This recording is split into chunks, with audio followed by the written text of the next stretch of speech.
episode of the SoSu series. I am endlessly grateful and super excited for today's guest. Today we have Tẹmídayọ Amay, a wonderful, talented, abundant performer in the DC theater scene.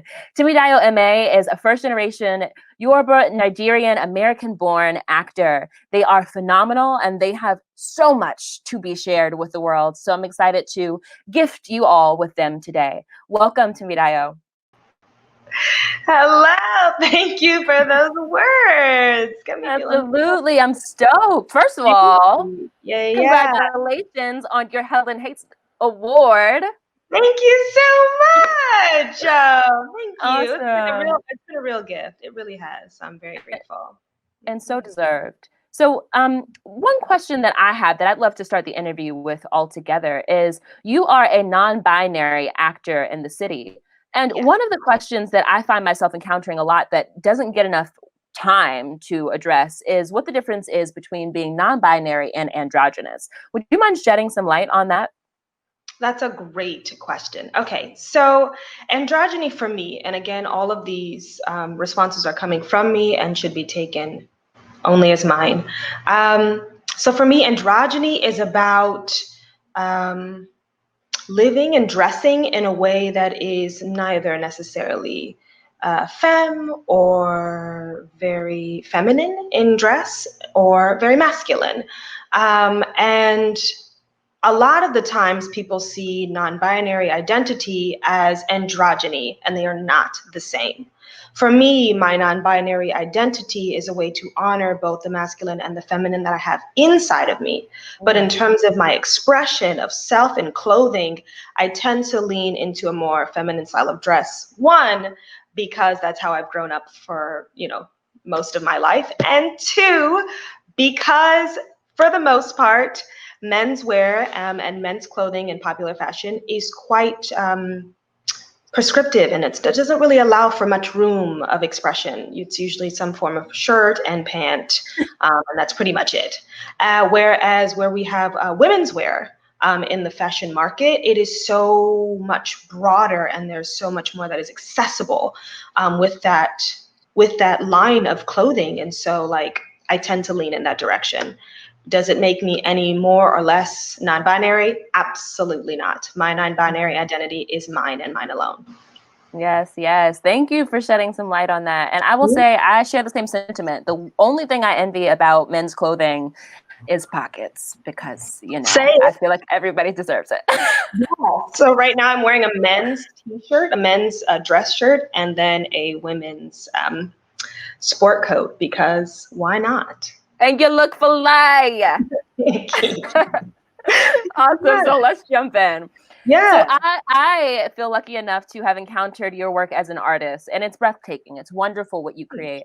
But for those who aren't as familiar, or who just aren't familiar with your art through your words, through your lens, I'd love for you to talk about what kind of art you create, and not just the art you create on the daily as a career, but the art you create in the downtime, the art that fulfills you, the art that makes you whole.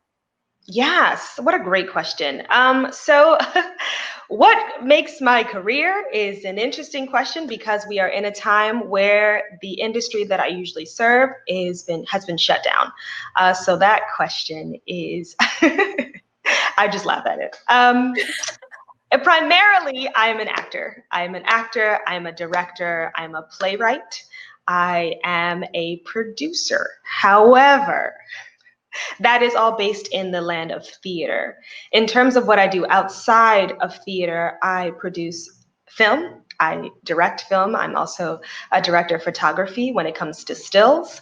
I paint, and as of now, as of 1 week, I've been getting my yoga teacher training certification, which has been incredibly intense, with 7 hours of yoga teacher training every day. So I'm feeling limber, and I'm just happy to be seated right now instead of upside down.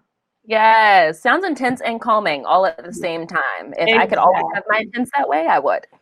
Okay. So what's one word that you would use to describe yourself as an artist? Full. full spectrum. I like to fully embody in whatever hat I happen to be wearing in that moment. For me, it's about lending and letting my full self come through in my art and bringing my full self when I'm creating and expressing art. So full.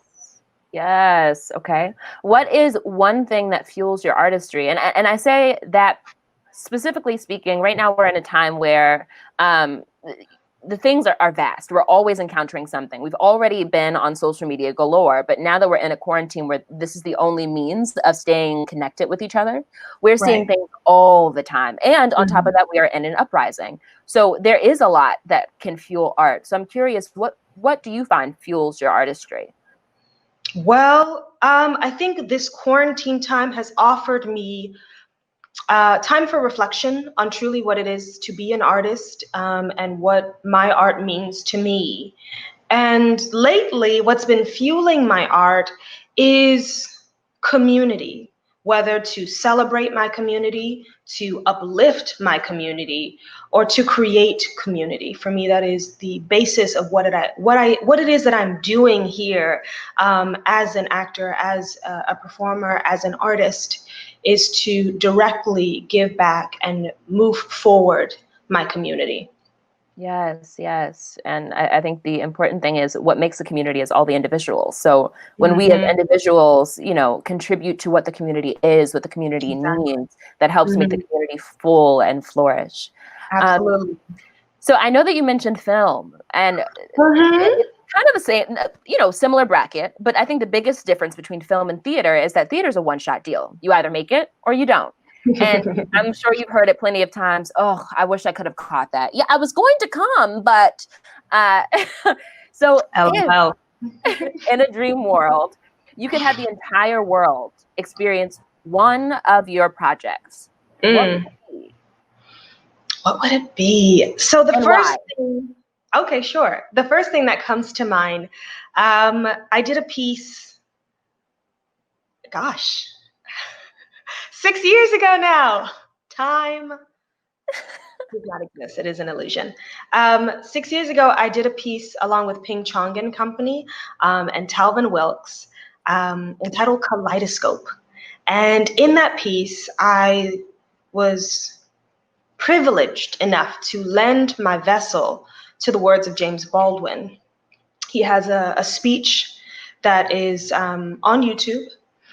And in the speech, he's talking about what it means to be Black in the United States. And mind you, this speech is over, I think at this point, over 60 years old. But I was able to offer myself to that speech, and it impacted so many people. People would come up to me after the show.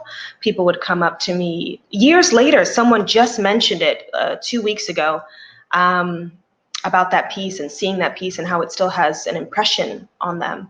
And I would love for the world to hear those words. And it is actually possible to hear those words because they are on YouTube. My speech is on YouTube.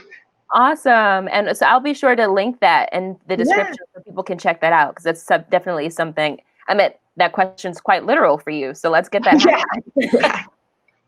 happening. Okay. Now, especially in the quarantine, I found that I've gotten a chance to spend time with different art forms that I normally am ripping and running too much to do. So what is one art form that you have always wanted to explore but haven't quite yet? Yes. And so this is a great question because it's actually lending itself to what I'm doing in the future, in the very near future. So please tune in. I have always wanted to do TV and film. That medium of expression is so fascinating to me. One of the reasons I haven't been able to do so is because of the lack of access to equipment. Whereas theater, you can pick it up, you can do it wherever you want. Film and TV require so many more goods in order to make them happen. Yes, we can do things on our cell phone, but wouldn't it be great if we had a ring light, if we had a backdrop, if we had a green screen, if we had a, this, that, the third, et cetera, et cetera. And so I'm actually teaming up with someone, stay tuned, with a group to do just that and to dive in and experiment and play and create with an incredible team of people to practice the art of film. That is awesome. And I'll be sure to stay tuned myself. And for anybody who's watching, be sure to stick in. And the beauty of YouTube is that I get to update the description box. So when we have more into that, people can check in below. Absolutely. Once I get the go ahead to share it with everybody, I will send it out to you. It always sounds so fancy when people are like, I can't discuss it quite yet. So that's awesome. I know. But doesn't it feel great to be like, I have a secret? Yes. It's nice when we get to have good secrets. Yes, great secrets. Great secrets. All right. Now, one thing that is not a secret, that's so cheesy, is the movement to the uprising. And we are both very heavily inside of it. And Absolutely. not just by default because of the color of our skin, but also because of the action we've been taking. So there's a movement that we're seeing. It's a movement that we've been in for the longest. But the beauty of the quarantine is that this movement has expanded because people who normally may not have had the time, space, or awareness to participate are. So one thing I'd like to dig into is your thoughts on this movement in general. What are your thoughts on the movement, and what is this about? So this movement in particular has felt very different for me than the previous waves of the movement. I experienced my first wave actually while we were doing Kaleidoscope. The full title of that show is Kaleidoscope: Adventures in Pre- and Post-Racial America. It was a time when we had a different presidency and things were looking up for a lot of people. Meanwhile, Trayvon Martin had just been murdered. And specifically in that show, we were dealing with the murder of Michael Brown. And so in that wave, I was just coming into knowing about what it was all about. And that gave me an opportunity to really take a look at myself and see what I had chosen to believe about the place that I live in. And then fast forward, I would say 2 years, 2016, we saw a huge wave. I remember specifically the homicides of Alton Sterling and Philando Castile shook me to my core, so much so that I had to leave work that day, telling my boss, like, I just can't even be here right now. And that weekend decided to go to my first march. It was a march against police brutality. And it was so liberating, and it was so powerful to be there and to take direct action. And then it all felt really quiet. And everything kind of simmered away, died down. Fast forward 4 years, we are here in 2020, and this movement feels different because we have the time, we have the space, we have the awareness, like you were saying, to invest ourselves within the movement. And I have been, at the beginning, I was like, I don't know if this is going to last. I don't know what's going to happen. You know, this is May when everything was really drumming up again after the murder of George Floyd. And I gave it about a week to see what would happen. And when I recognized that this time was different, I decided to reinvest myself and started showing up to marches and rallies and recognizing that that was one way to do it. Started to show up when it came to making sure that the information about voting was out, that the voting was hard this time around. I spent in total, I spent about 5 hours in line waiting to vote. Same. Having to go to 2 different locations as well because my voting place was closed, et cetera, et cetera. It was that day I realized I was making a physical commitment to show up, and I've been showing up ever since. Whether it's in my art, working with places like the Studio Theater to create art, and some other places along the way, whether it's the formation of the Black Artists Coalition and so many other things, whether it's the SoSu series, which I think is brilliant in the fact that we are having conversation about it, and it is taking the conversation to the next level and offering it out. I think we are all showing up and investing time and energy in a way that feels different and feels powerful. Yeah, it does. It does. And it's funny that you mentioned the march in 2016, because I just started working in the city And I believe that's where I ran into you and Von Ryan Bitter. So, Yeah. and that was, I think, I don't know if it was our first time meeting, but I know that we were kind of our stranger versions of ourselves too. Yes, that was like one of the first times we actually ever met and spent time together. And it was just, yeah, seeing you there, seeing Vaughn there, it was really wonderful.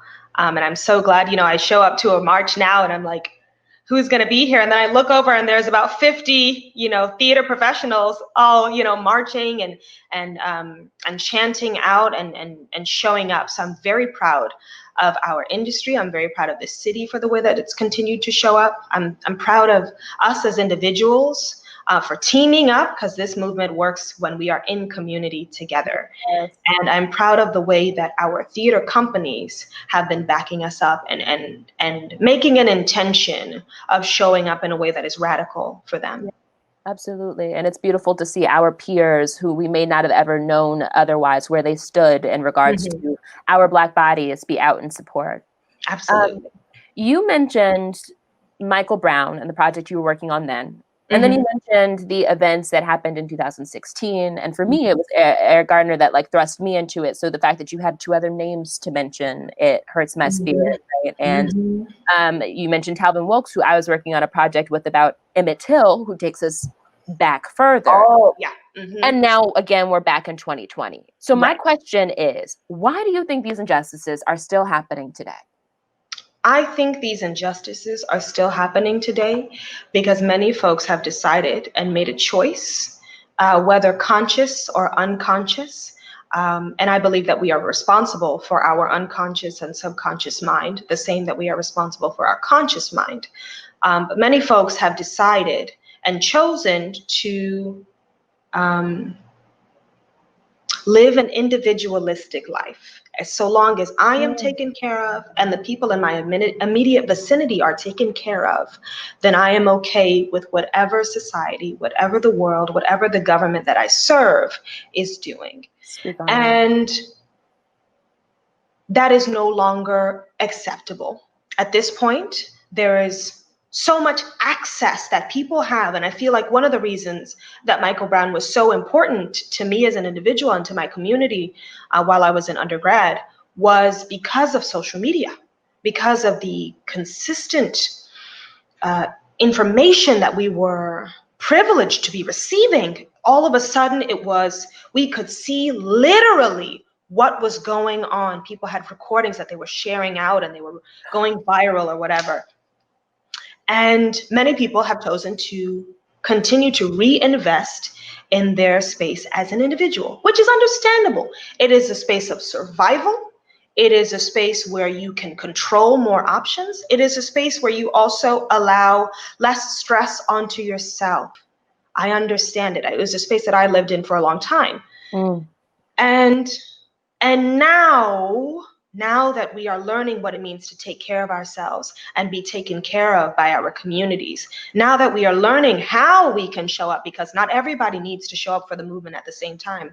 It is actually essential that people find the way that is best for them to show up, because we cannot all just be on the front lines. We need to be on social media. We need to be raising funds. We need to be making sure that people are taken care of and there's access to health and to wellness and to spiritual practices that will help us that will help us unlearn what it is that we're doing and what it is that we've been doing for so long, whether in our conscious, subconscious, or unconscious minds.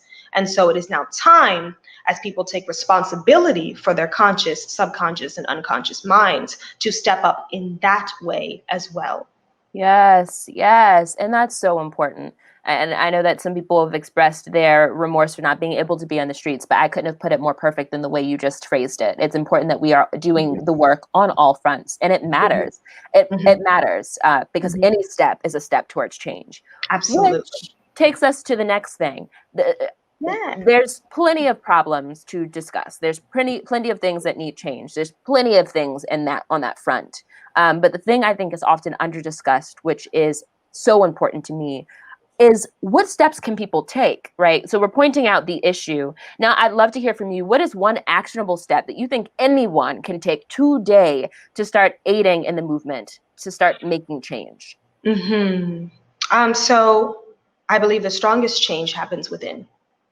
And so taking a time today, wherever you are, whether it's 1 minute, whether it's 5 minutes, whether it's 10 minutes, and it usually for me used to be just a question I would ask myself. For instance, what do I believe in? And I would sit with that question and I would answer it in my own time, writing it out, speaking with myself, even voice recording or something of that nature if it feels strange to just talk to yourself in the ether. But to check in with yourself about what it is that you know, what it is that you believe, what it is that you do that is either helping or hurting. And a lot of the times there is so much mixed in between those two. But taking a moment, 5 minutes, 1 minute today, to pause and check in and say, what do I know about the movement? What do I know about how it shows up in my life? Mm-hmm. What can I do about how it shows up in my life? And what do I believe in all of this, in all that we are all experiencing in this time? What do I believe? And for me, that question took me on such a journey as I was getting to know myself and unlearning and decolonizing my own mind. And recognizing that the work of the systems that have led to my own oppression have been systems that I had been unconsciously and subconsciously and even consciously promoting and helping to develop. And so for me, it took a time to pause and to check in with myself and what I believed in and how I showed up. Yes, that self-accountability. I think that that's beautifully put. Okay. So we often find the intersection between the things that are around us as Black people and also the things that we're passionate about, which of course they're intersected. They're kind of one and the same. So as theater artists, we are witnessing a movement here right now in our theater space in the DC scene specifically, but also as a whole. So what is your take on what's happening inside of the DC theater scene right now? I think it's awesome. I think it's really radical. Yeah. I think it's groovy, man. The way that theaters are like, you know what? I realize that we have been messing up for a long time.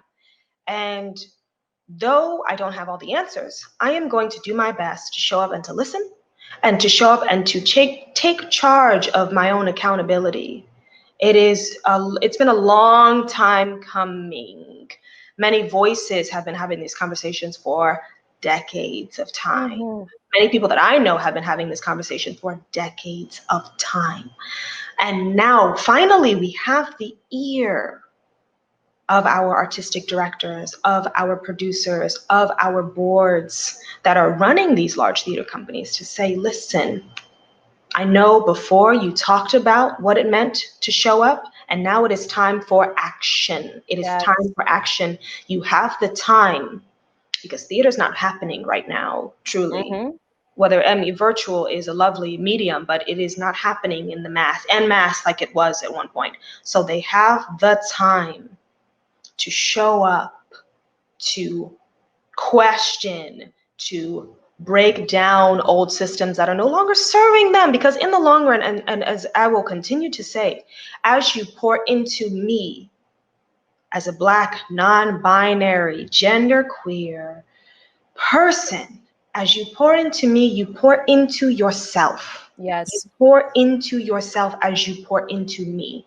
And so I'm seeing a resurgence of offering resources to individuals, of offering space to individuals, of offering platform to individuals to say, you know what, I know that we don't have all the answers, but I know where you're working at right now is something that I want to invest in as I continue to do the work to get the answers. Yes. And us as individuals are part of the answer. And so I'm seeing a lot of theater companies coming to me and saying, hey, how can I support you as an individual outside of what you do on our stages, outside of what you do in our rehearsal studios, pouring into me specifically. And it's amazing. It is amazing to feel that support from so many theater companies, theater publications, theater individuals, professionals, donors, and sponsors, and board members saying, how can I invest in you, in me, Tẹmídayọ Amay, personally? Yeah. And it's a revolution. Yeah, and that's the support that has been, as you said in the roundtable, owed, right? It's been due, because we're the artists that create the work, that are adding to the work, and we deserve to be poured into the same ways we pour into these companies. Exactly. We have lended ourselves to these companies for so long, and now it is time Yes, for them to give back to us. To the individual. So speaking on the individual, I'm curious about what your personal experiences have been in the DC theater scene when it comes to injustice and inequality as a non-binary artist, as a Black non-binary artist. Yeah. Well, as an artist, just even before we get into my ethnic background and my race and my gender identity and expression, as an individual, I've seen a lot, and I've only been really working professionally, I like to say, for about 3 years in this city, and have made quite a bit of connections and headway here, and I'm very grateful for that. And I've also recognized a lot along the way how theater companies have allowed themselves, and individuals within the theater as an institution, have allowed themselves to slip up and mess up, even in an industry that is usually on the forefront, that is usually the most radical, that is usually the most liberal spaces, the most liberated spaces. I've seen time and time again how they have allowed that title to give them rest and say, you know what, we are theater, we are the most liberated spaces, so I won't try anymore, I won't put any more effort in. And for that, I say that's no longer going to work. I've personally had over this quarantine conversations with several artistic directors, both here in Washington, D.C. and throughout the United States, to say, what are you doing to show up for Black people, especially in this resurgence of the movement specifically? What are you doing for the communities at large? What are you doing to make sure that we are being supported, because this is a community we are creating? We like to say that we are theater community. What does that mean if you don't actually show up? Mm-hmm. And I have been asking them these questions and having these very uncomfortable conversations, and also expressing my own power in those conversations to say, I've spent a lot of time listening, I've spent a lot of time watching, and now it is time for me to speak on what I have seen and what I have heard. Mm-hmm. And what I have experienced as a non-binary Black, queer, gender expansive, first generation Yoruba Nigerian person in this industry. I've talked with many theater companies. I'm probably going to continue talking with theater companies because it's time to have the conversations. And I'm so grateful that you're having this SoSu series, because as you have mentioned several times, it is time to have the conversation. And I'm glad that we are here as two Black people who are living a fullness of life to have this conversation and to have people tune in. It's time that they tuned in. Yes, absolutely. So one question that I have in regards to being Black and being non-binary in the theater community is, what do you think is one aspect that needs to be addressed in order to create a safer space for Black and BIPOC women and non-binary artists in the city? One issue that they can address almost immediately, I would say, is, well, two things come to mind. One, it even comes down to something as simple as dressing rooms. I did a show last fall, Schoolgirls of the African Mean Girls play with Roundhouse Theater. And I remember the director of that show, Nicole A. Watson, coming to me and saying, hey, I recognize that you are non-binary, as she's listening, because she is so brilliant in the way that she listens. Yeah. And she asked me, would you like a separate dressing room? And at first I said, oh, no, it's not that serious. I know all these people, I'm comfortable around them. And that was also an opportunity for me to say, oh, let me not make my identity a burden for anyone else. That was really what was happening. Mm-hmm. And I took about a week of time to let that question continue in my body and in my spirit. And then I emailed her about a week later to say, you know what, Nicole, if the offer is still on the table, I would absolutely love to have a dressing room that is for me. Yeah. And it was such a small act, but to me, it left such an impact to know that not only was the director listening, the stage manager was listening and following suit, the wardrobe personnel, all the way to production, to marketing, to artistic director, to board. They had all been listening because of the invitation that Nicole gave me to say, here's how I can show up for you. Yes. It was life-changing. It was absolutely life-changing. It was something as simple as having my own place to get dressed. Yes. It was something that simple. And it's usually not, we're not, I personally, for me, I wasn't even asking. It was something that she took initiative to do. And it changed my life. It really did. It let me know, that is something that is available to me. And that is something that people can do. That doesn't require much of them at all, truly. It's just like I go into a different door when it's time to get dressed. That's it.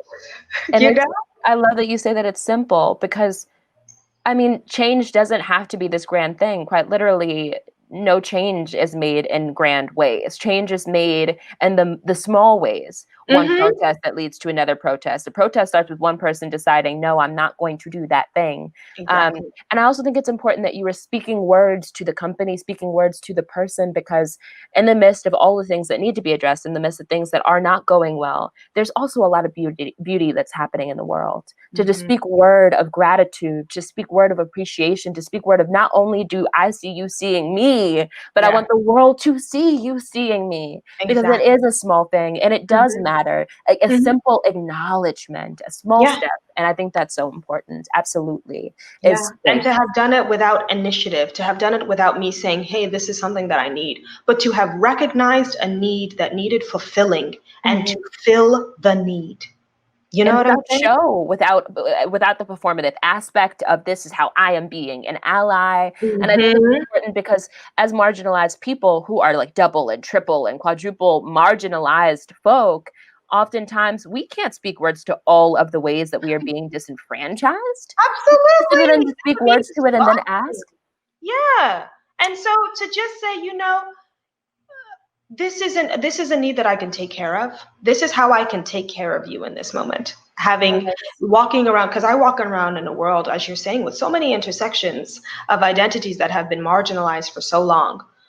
For just one of them to be recognized without my say-so, and for one need to be fulfilled without my say-so, means that I am liberated in that space from having to take care of that need for myself while trying to act, while trying to direct, while trying to literally lend my vessel to another person. Like, as an actor, I believe that's what we're doing. We're lending our vessels to another spirit to say, hey, we will speak these words on your behalf.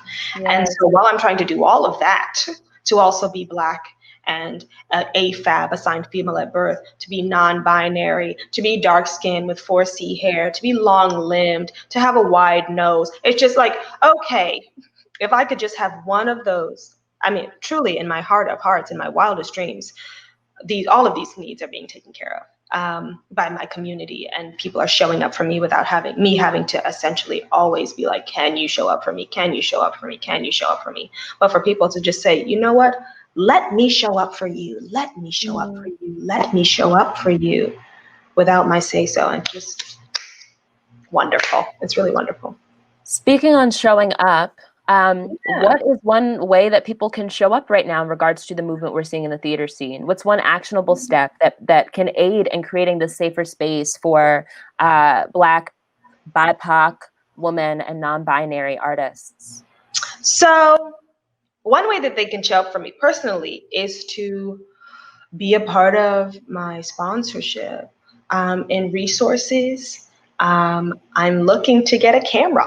I'm looking to start my own production company so that I can create my own content and, live my best Issa Rae life. And that requires materials. Yeah. It requires a camera. It requires lighting. It requires sound equipment. It requires a lot.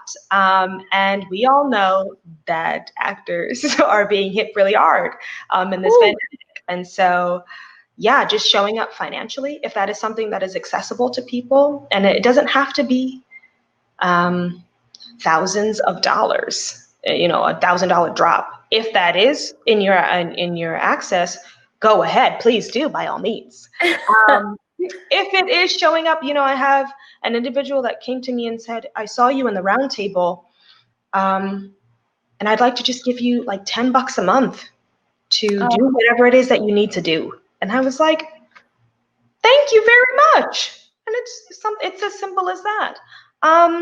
And also recognizing if finances are not a part of what you have, a disposable income or something like that, to just recognize that your platform, especially as a board member or a sponsor of a theater company, or even just friends of mine, promoting my work that I'm doing on their platforms to say, hey, this is what this person is doing, because we know the algorithms work in favor of other people. We know that it is hard. So historically, it has been hard for Black and Brown people to get their work out, and to grow their platforms, whether it is on social media, whether it is on non-social media, in the news, in publication, etc. So just promoting and sharing my work on their platforms is a huge help. It is a really huge help.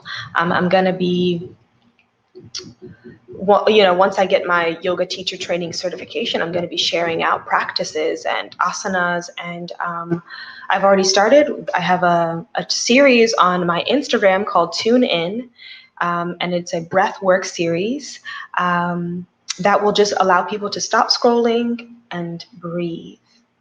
And yeah, sharing that with folks. Highlighting that for folks and sharing it out is very essential to just getting that out there, so that people can take a moment to breathe together. Yeah. It's just as simple as that. So obviously showing up financially would be a great help. I have my Venmo and my Cash App with you. Thank you so much, Billy. Even this is an opportunity. Thank you so much for creating a platform like SoSu to give me a chance to speak about what it is that I'm doing and all that I'm learning and how I'm showing up for my community. It really does start with a conscious decision to show up and to say, I am making a choice, an active choice, to be an accomplice for someone else's liberation. Yes. Yeah. We have allies and we love allies, but at this moment, we need accomplices. Mm-hmm. And so thank you all so much for being able to be an accomplice to my liberation, and continue to be an accomplice to my liberation, because this is a lifetime liberation. This is a generational liberation. I'm liberating myself for myself and for my mother and my grandmother and her grandmother and so forth. And it takes time, and it is a commitment and an investment that I'm so grateful that people are making on my behalf. So yes. Well, I'm so grateful that you were able to join us today. My gratitude is endless, and I'm happy that this world is creating a space where people truly get an opportunity to experience your work, to show up, to join in the movement, because like you said earlier, it really is as simple as stepping outside of yourself to expand past your individual perspective. So thank you so much. Endless gratitude. Thank you, Billy. You're amazing. You know that already. You know how I feel. Check your email once again. Be on the lookout, friends and accomplices, for the plethora of work and just amazement that is coming your way. Please do continue to support. I'm on Instagram. I will be making a Twitter, because that's how people like to be reached out to. It'll probably be under the same handle, so look out for that soon. Awesome. Thank you. Thank you. Bye. Bye. Awesome. Thank you all so much for tuning into this week's episode. This holds a special place for me, this series, this opportunity, and like Tẹmídayọ mentioned, the moment that we are in to see outside of ourselves simply because we have time. So may today inspire you to step outside of yourself, to share with the world anything that can help push the community towards being more whole. So thank you so much. Until next time, don't forget to speak out and speak up.